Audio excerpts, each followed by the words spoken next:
Les activités pédagogiques ont pris fin dans tous les collèges et lycées du Bénin. L'heure est actuellement au repos pour les apprenants, mais comment rendre cette période à la fois plaisante et constructive pour les élèves? C'est une interrogation qui constitue une préoccupation pour les parents. Excursions, colonies de vacances, jeux d'hiver, rencontres et cours de vacances sont les principales activités de cette période. Pour ce faire, il faudra proposer aux vacanciers des activités récréatives et éducatives. Quand on prend les activités récréatives, on peut aller à des endroits pour se distraire, comme on peut déjà se distraire à la maison.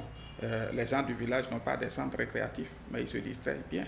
Par rapport aux activités éducationnelles, les parents ne doivent pas laisser les enfants dormir jusqu'à 9 heures, jusqu'à 10 heures parce qu'ils sont en vacances, il faut les laisser. Même les tout petits, il faut les réveiller à une certaine heure et leur partager les devoirs domestiques. C'est une partie de l'éducation que d'envoyer l'enfant au village en vacances pour faire l'expérience du village, ne serait-ce que aider un oncle ou un grand-père à aller au champ.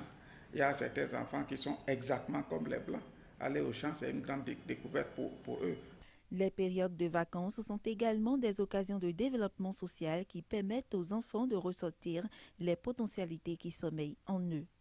Ce sont les activités qui mettent l'enfant en relation avec d'autres personnes tout en s'amusant, des jeux de groupe, des jeux de réflexion, des jeux qui l'amènent à être confronté à d'autres personnes, même des combats intellectuels. À travers les activités que nous organisons, les enfants en fait parfois sont timides, on les emmène à pouvoir ressortir ce qu'ils cachent en eux. Déjà spécialement nous avons prévu quand même des ateliers pour les enfants, des ateliers pour les emmener à ne pas rester tout le temps à la télé, rester câblés à la télé tout le temps parce que souvent c'est ce qui se passe et ça fait des soucis pour les parents. Moments de liberté, de distraction et de découverte, les déplacements des enfants en période de vacances scolaires d'une ville à une autre ou d'un parent à un autre ne sont pas sans conséquences. L'enfant change d'air, il se développe beaucoup plus parce que l'air qu'il va respirer dans un village par exemple est beaucoup plus pur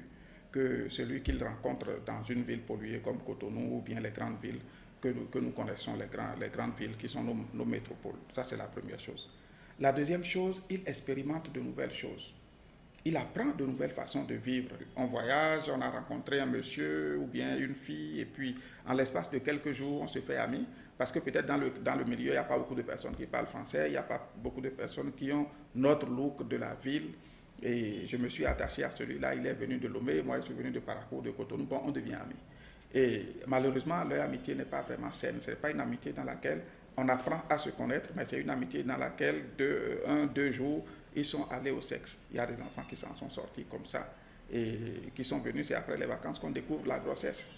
Et avec les maladies qui courent et tout. Les parents d'élèves doivent donc choisir des activités appropriées aux enfants pour leur plein épanouissement, des activités qui leur permettront de reprendre les cours avec sérénité.